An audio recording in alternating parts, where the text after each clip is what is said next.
ఈ ఒక్క స్త్రీ ద్వారా ఈ రోజున మీ జీవితమే తలక్రిందులు కాబోతుంది. ఎవరు ఆ స్త్రీ, ఏం చేయబోతుంది, ఈ రోజున వీరి యొక్క జాతక రీత్యా ఎలా ఉండబోతుందో ఈ వీడియోలో ప్రతి ఒక్క అంశం గురించి క్షుణ్ణంగా తెలుసుకుందాము. ఓం శ్రీ వారాహి దేవియే నమః.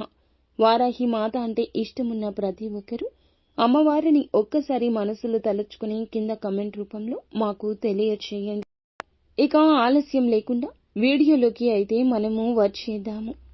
ఈ రాశి యొక్క వ్యక్తిత్వాన్ని మనం చూసుకున్నట్లయితే చాలా మంచి మనస్తత్వం కలిగిన వారు.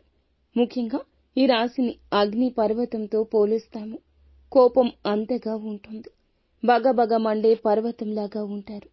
చూడడానికి ఇలా కనిపిస్తారు. కఠినంగా, గంభీరంగా అనిపిస్తారు. కానీ లోపల ఉన్న మృదు స్వభావం ఎంతో మందికి తెలియదు. లోపల ఒక అమ్మ మనసు ఉంటుంది, ఒక నాన్న మనసు ఉంటుంది. ఈ రాశి జాతకుల తంతే అంత. బగబగ మండే కోపంగా కనిపించిన, కోపం పౌరుషం అధికంగా కనిపించిన, లోపల మృదు స్వభావం ఉందని చెప్పొచ్చు. కొన్ని సందర్భాల్లో వారికి ఏది తోస్తే అదే చేస్తారు. ఈ లక్షణం కారణంగా కొన్నిసార్లు ఇబ్బందులు కొని తెచ్చుకున్నారు. కాబట్టి స్థిరమైన ఆలోచన ఉండదు. వీరి ఆలోచనలు కావచ్చు, వీరు తీసుకునే నిర్ణయాలు కావచ్చు, త్వరగా పరిస్థితులను బట్టి మారిపోతూ ఉంటాయి.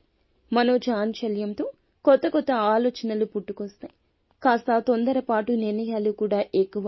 చురుకుతనంతో నూతన విషయాలపై మనసు లగ్నం చేస్తారు. చాలా శక్తివంతంగా ఉంటారు. పట్టుదలగా ఉంటారు. కార్యదీక్షత, దక్షత ఉంటుంది. కొంచెంగా మొండితనం కూడా ఎక్కువ ఉంటుంది. వీరి మాట నెగ్గించుకోవడం కోసం కొన్నిసార్లు దేనికైనా సిద్ధపడిపోతూ ఉంటారు. ఇది ఈ రాశి యొక్క వ్యక్తిత్వం అని చెప్పొచ్చు. వీరి యొక్క జీవితంలో సమస్యలు కూడా ఎక్కువే. వడిదుడుకులు ఎక్కువే. అధికంగా శ్రమించి అనేకమైన బాధ్యతలు నెరవేర్చి మంచి స్థితికి చేరుకునే అవకాశాలు చాలా స్లోగా ఉంటాయి. బాల్యంలో కష్టాలు అనుభవించారు.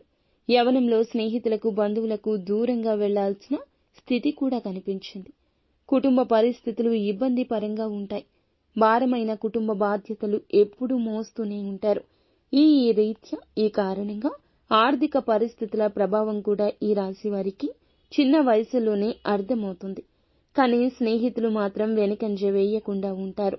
వీరికి ఎప్పుడు ఇతరులకు సహాయం చేయాలని మంచి లక్షణం ఉంటుంది. వీరి శక్తిని మించి కూడా కొన్ని సందర్భాల్లో సహాయం చేసిన గడియలు ఉన్నాయి. ఈ గడియల్లో ఇబ్బంది కూడా పడ్డారు. వీరి యొక్క బంధువర్గంలో ఆస్తుల కోసం ఎదురు చూసేవారు ఎక్కువ ఉంటారు. మీరు ఎదుగుతుంటే చూసి ఓర్వలేని వ్యక్తులు కూడా అధికంగానే ఉంటారు. ఆస్తిపాస్తులు ఎక్కువగా సంపాదించుకుంటే చూసి ఓర్వలేని వ్యక్తులను మీ చుట్టూ ఉన్నారని గుర్తించుకోలేరు. ఎవరైనా చెప్పినా నమ్మరు. అందరినీ గుడ్డిగా నమ్మేస్తారు. వారిలో ఉన్న నెగటివ్ని అర్థం చేసుకోరు. వీరి యొక్క ఆస్తి కోసం ఎదురు చూసేవారు కొన్ని సందర్భాల్లో వీరిపై కుట్రలు చేస్తుంటారు. ముఖ్యంగా ఈ రాశికి చెందిన పురుషుల విషయంలో భార్య వైపు బంధువులు కొంతకాలం మీ పైన పెత్తనం, అధికారం సాగించే అవకాశం ఉంటుంది. సహన క్రీడల పట్ల ఈ రాశి వారికి, భూమి, న్యాయం, యంత్ర సంబంధిత వ్యాపారాల పట్ల, అలాగే క్రీడలు, సాంకేతికత ఇటువంటి రంగాల్లో ఎక్కువగా రాణింపు ఉంటుందని చెప్పొచ్చు. ముఖ్యంగా ఇక మనం అంశంలోకి వచ్చేస్తే ఈ రోజున ఈ రాశి వారి యొక్క జీవితంలో ఇదివరకు మీ యొక్క దూరపు బంధువులు కావచ్చు, లేకపోతే ఇరుగు పొరుగు కావచ్చు, మీరు పనిచేసే చోట కావచ్చు, కొంతమంది వ్యక్తులు మానసిక క్షోభకు గురైన పరిస్థితులు చూశారు. కొన్ని పరిస్థితుల ప్రభావం కారణంగా మీరు మానసికంగా ఎంతో కృంగిపోయారు. వారి మూలంగా మీరు చెడ్డ పేరు పొందుకున్నారు. వారి మూలంగా మీరు చేసిన ప్రతి తప్పును కూడా, నిందలు, ఆరోపణలను ఎదురు వచ్చింది. మీ గురించి బయటపడంగానే మాట్లాడుతూ, మీ ముందు బాగానే మాట్లాడుతూ, మీ వెనకాల మాత్రం మీ గురించి చెడు ప్రచారం చేస్తున్నారు. వారి యొక్క జీవితంలో ఈ సమయంలో ఒక ప్రళయం రాబోతుంది. ముఖ్యంగా మీ పట్ల వారు ప్రవర్తించిన తీరుకు పరమశివుడు వారిపై ఆగ్రహాన్ని చూపించబోతున్నాడు. శివుడు మూడవ కన్ను తెరిచి వారికి గుణపాఠం నేర్పించబోతున్నాడు.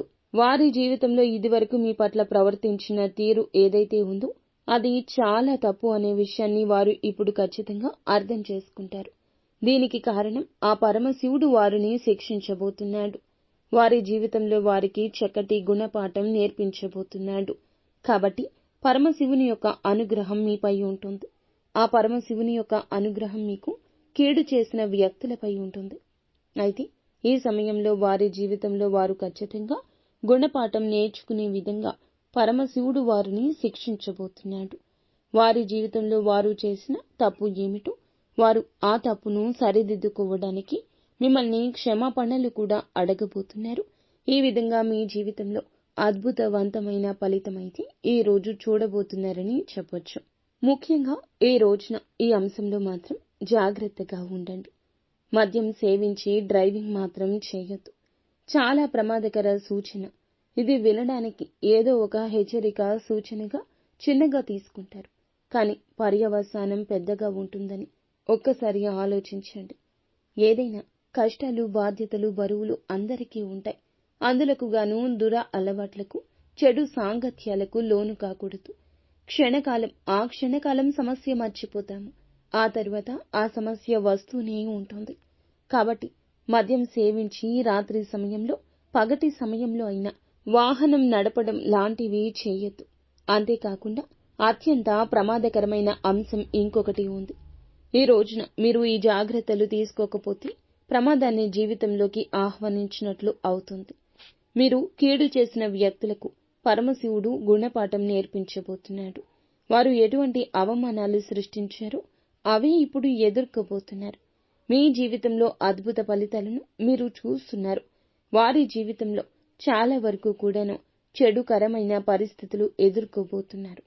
ఎందుకంటే వారి జీవితంలో ప్రళయం. ఇది పరీక్షా సమయం. మిమ్మల్ని ఇబ్బంది పెట్టినందులకు గాను, అలాగే వారి యొక్క మాట, వారి యొక్క స్వార్థం, వారి యొక్క తీరు, ఇవన్నీ మూల కారణం. గుర్తుంచుకోండి. అలానే వారు సమస్యలో ఉన్నారని మళ్లీ గుడ్డిగా నమ్మి వారి వద్దకు వెళ్లి సాయం చేయడం, వారిని మరలా మీరు ఖచ్చితంగా ఇలా ఇబ్బంది పెట్టద్దు. ఎందుకంటే మీరు వెళ్లి సాయం చేస్తారు. వారికి మళ్లీ ఏమనిపిస్తుంది?